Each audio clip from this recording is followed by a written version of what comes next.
दोस्तों, एक truck driver अपनी गाड़ी लोड करके कंडक्टर के साथ में अपने सफ़र पर निकलता है। साथियों, वो गाड़ी चालू करके थोड़ी दूर बढ़ते हैं। वो देखते हैं कि झाड़ियों में से एक लड़की की चीखने की आवाज़ आ रही है। तो ड्राइवर साहब कंडक्टर से कहते हैं कि जो मैं सुन पा रहा हूँ, क्या वो तुम भी सुन रहे हो? तो वो कहता है क्या? वो कहता है इधर से देखो, एक लड़की की चीखने की आवाज़ आ रही है। तो कंडक्टर कहता है कि हाँ ड्राइवर साहब, मुझे भी आवाज़ आ रही है। तो वो गाड़ी को रोकते हैं। गाड़ी को रोकने के बाद में जिधर से वो आवाज़ आ रही है वो दोनों उधर के लिए चल देते हैं। जैसे ही वो थोड़ी आगे बढ़ते हैं झाड़ियों में, तो वो देखते हैं कि एक 4 पहिए की गाड़ी खड़ी है। उसमें 4 युवक एक लड़की के साथ मिलकर सामूहिक बलात्कार कर रहे हैं। साथियों, ये सब देख करके वो हैरान हो जाते हैं। उनके हाथ में एक रॉड होती है, वो रॉड से उन लड़कों के ऊपर हमला कर देते हैं और वो चारों लड़के जो हैं उस लड़की को छोड़कर वहाँ से भाग जाते हैं। दोस्तों, इस तरह से वो दोनों उस लड़की की जान बचा लेते हैं। फिर उस लड़की को वो अपने ट्रक में बिठाते हैं। ट्रक में बिठाने के बाद उसको पानी पिलाते हैं।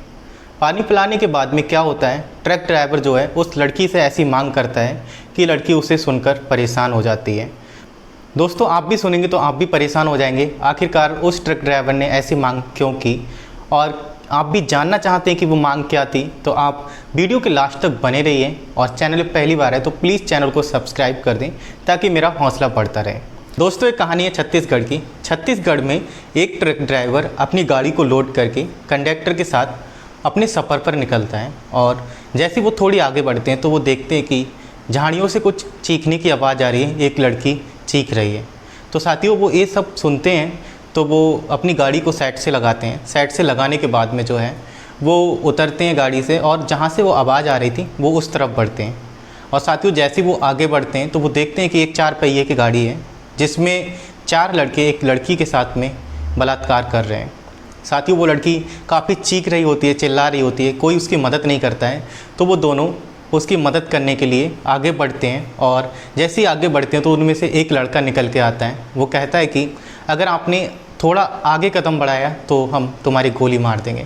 साथ ही उनके पास एक पिस्टल होती है छोटी सी, और वो पिस्टल उसके ऊपर तान देता है। लेकिन साथियों, जो ट्रक ड्राइवर होता है वो थोड़ा हिम्मती होता है। उसके हाथ में एक रॉड होती है, तो वो फेंक करके जैसे ही रॉड मारता है तो उस लड़के के हाथ में पड़ती है, उसके हाथ से पिस्टल छूट जाती है और ट्रक ड्राइवर और कंडक्टर उस पर ताबड़तोड़ हमला करते हैं। तो वो लड़के जो है वहाँ से भाग जाते हैं। अब साथियों, लड़कों को भगाने में वो कामयाब हो जाते हैं। उधर वो लड़की एकदम सुकड़ी हुई बैठी थी, परेशान थी। साथियों, जो दर्द वो झेल रही थी शायद उसका आपको अंदाज़ा भी नहीं होगा, क्योंकि 4 लड़के थे और उसको पता नहीं कितने टाइम से परेशान कर रहे थे। अब साथियों, वो ट्रक ड्राइवर और कंडक्टर उसके पास जाते हैं और पास जाने के बाद में उसको धैर्य दिलाते हैं। वो रो रही थी दोस्तों, वो बेहोशी की हालत में थी। तो उसको थोड़ा पानी उनी पिलाते हैं। पानी पिलाने के बाद में उसको अपने ट्रक के पास लाते हैं। ट्रक के पास लाने के बाद में साथियों उसको वो अपनी गाड़ी में बिठाते हैं। फिर उसको थोड़ा होश आता है तो उससे बातचीत करते हैं कि कौन हो और यहाँ कैसे आई हो। दोस्तों, उस लड़की की उम्र महज 19 साल होती है। उसका नाम सविता होता है। और सविता से वो लोग पूछते हैं कि तुम इन लोगों के चुंगल में कैसे फंस गई और कैसे तुम्हें ये लेकर के आए।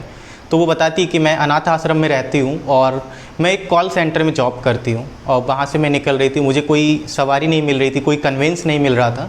तो मैंने लिफ्ट मांगने की कोशिश की और मुझे नहीं पता था कि मेरे साथ ऐसा हो जाएगा। मैंने इनसे लिफ्ट ली और लिफ्ट लेने के बाद में ये लोग मुझे जंगल में लाते हैं और मेरे साथ इस तरह से दुर्व्यवहार करने लगते हैं। मैं काफ़ी चिल्लाती हूँ, चीखती हूँ, पर कोई मेरी मदद नहीं करता है। साथियों, इतना सुन करके वो लोग थोड़ा हैरान हो जाते हैं कि आखिरकार आज के समय में भी अभी लोग इस तरह के कांड कर रहे हैं। फिर साथियों, जो ट्रक ड्राइवर होता है वो उस लड़की की सारी कहानी सुनता है। सुनने के बाद में वो कहता है कि मैं तुमसे एक बात कहना चाहता हूँ। तो वो लड़की कहती है कि कहिए, क्या कहना चाहते हैं? तो वो कहता है मैं तुमसे कुछ मांगना चाहता हूँ। तो वो लड़की इतना सुन करके थोड़ा परेशान होती है कि ना जाने अब क्या मांगेंगे ये ऐसा। अभी तो मैं उधर से परेशानी से निकल के आई हूँ, शायद ये कुछ उस तरह का ना मांगे जिससे मैं और ज़्यादा प्रताड़ित हूँ और ज़्यादा परेशान हूँ।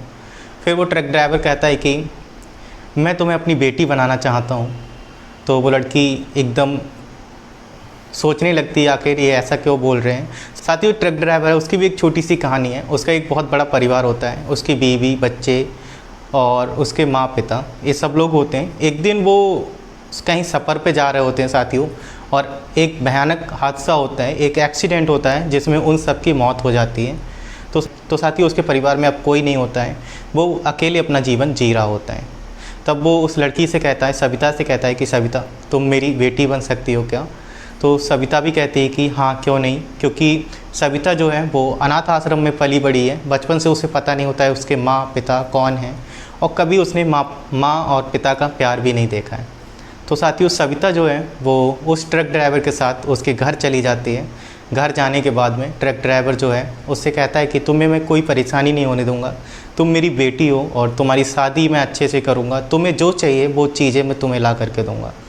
अब साथियों वहाँ वो चली गई है और अच्छे से ट्रक ड्राइवर उसका पालन पोषण करता है और पालन पोषण करने के बाद में लड़की भी बहुत खुश रहती है, क्योंकि उसने कभी माँ और पिता का प्यार नहीं देखा था कि किस तरह से माँ पिता का प्यार होता है, और वो ट्रक ड्राइवर भी अपनी बेटी की तरह उससे प्यार करता है। दोस्तों अब उस लड़की की उम्र 20 साल हो जाती है, तो ट्रक ड्राइवर जो होता है वो एक अच्छा सा लड़का देख करके उस लड़की की शादी कर देता है। अब जो है उस लड़की का परिवार बस जाता है और इधर जो है जो दामाद होता है उसका वो अपने ससुर के यहाँ पर ही रहता है, जो लड़की के मुँह बोले पिता होते हैं उसके यहाँ रहता है।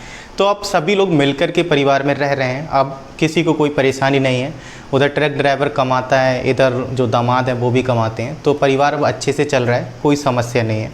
तो साथियों इस तरह से इस कहानी का एंड होता है। तो दोस्तों एक कहानी सुनाने का मकसद मेरा किसी को परेशान करना नहीं है, किसी के मन को ठेस पहुंचाना नहीं है, बस आपको जागरूक करना है। साथियों अगर कहानी अच्छी लगी हो तो चैनल को सब्सक्राइब कर दें, वीडियो को लाइक कर दें और दोस्तों के साथ शेयर कर दें। Thanks for watching.